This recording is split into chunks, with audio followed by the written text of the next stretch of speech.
It is 0:30 Universal Time.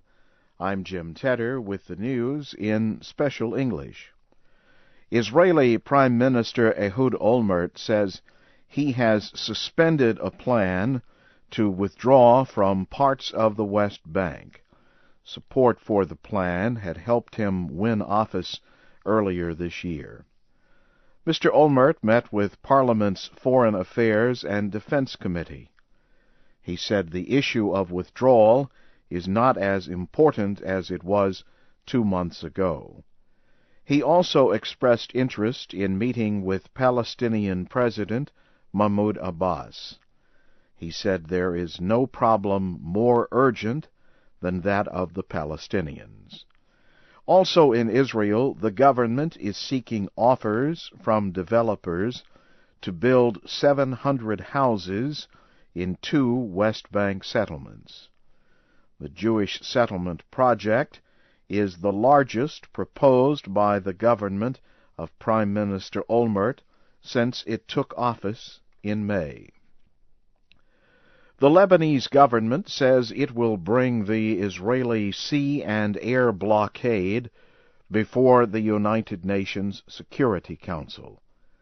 The cabinet says the continued action violates the resolution that ended the month of fighting between Israel and Hezbollah.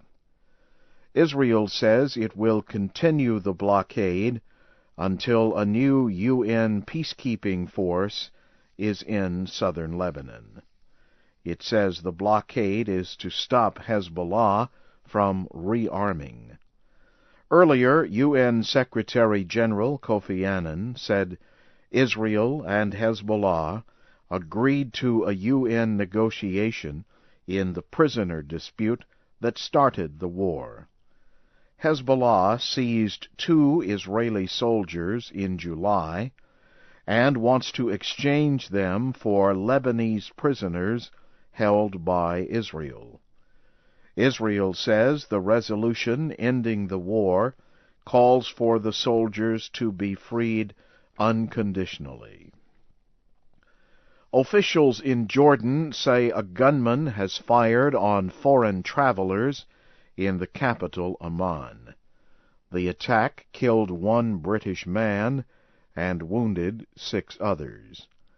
Officials say the gunman was arrested after the shooting at the Roman amphitheater.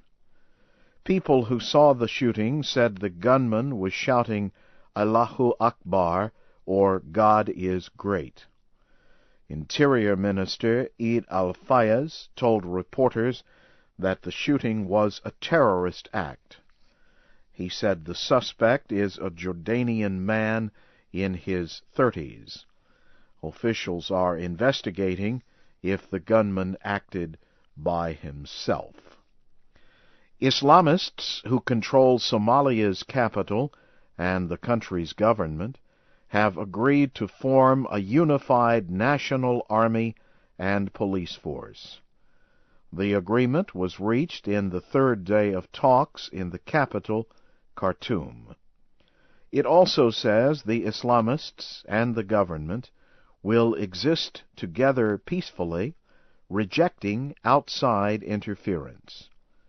The 2 sides also agreed to meet again October 30th for talks on power sharing. The Arab League is supporting the talks. The Somali government has remained powerless outside its base of Baidoa. Militants loyal to Islamic courts have seized control over much of southern Somalia. The latest results from the Democratic Republic of Congo's parliamentary elections give the lead to parties loyal to President Joseph Kabila. About 2/3 of the votes have been counted from the election July 30th. The Electoral Commission has given at least 45% of parliamentary seats to Mr. Kabila's party. The group says a party supported by his opponent, Jean-Pierre Bemba, is in second place with about 20% of the vote. The final announcement has been delayed until Thursday because of possible election cheating in Kinshasa. A spokesman says 10 election officials are being held on suspicion of copying votes for an opposition party. Mr. Kabila and Mr. Bemba are to compete against each other in a second presidential election, October 29th. You are listening to the news in VOA Special English. The Egyptian Health Ministry says it has found 4 chickens infected with the H5N1 bird flu virus in Cairo and the southern part of the country. Officials said the deadly virus was discovered in the birds last week, but no human infections are reported. Bird flu killed 6 Egyptians last year and severely damaged the country's chicken industry. A Tamil Tiger official in Sri Lanka has denied a report that the army is in complete control of the eastern coastal town of Sampur. He accused the government of starting a war. Earlier, Sri Lankan President Mahinda Rajapaksa said the military had seized control of Sampur. The army launched a major operation last week to take the town from the rebels. The Tamil Tiger rebels had used the town to shell the naval port of Trincomalee. The Tamil Tigers have been fighting for a separate homeland in northern Sri Lanka since the early 1980s. Tens of thousands of people have died in the fighting. The American Space Agency is planning to launch its space shuttle Atlantis in Cape Canaveral, Florida, on Wednesday. A NASA spokesman said the weather should be good for the launch. Atlantis was to have been launched August 27th for a trip to continue building the International Space Station, but it was delayed because of lightning near the launch area. If NASA is unable to launch the shuttle this week, the trip to the space station will likely be delayed until October. President Bush says America's workers are the major force behind the country's position as the world's economic leader. Mr. Bush gave a speech at a maritime training center to mark the Labor Day holiday. He said the United States should be less dependent on foreign oil.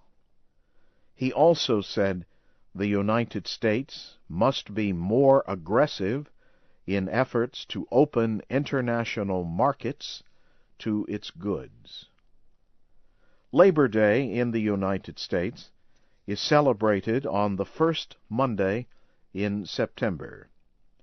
It honors America's workers and has been celebrated each year for more than 100 years.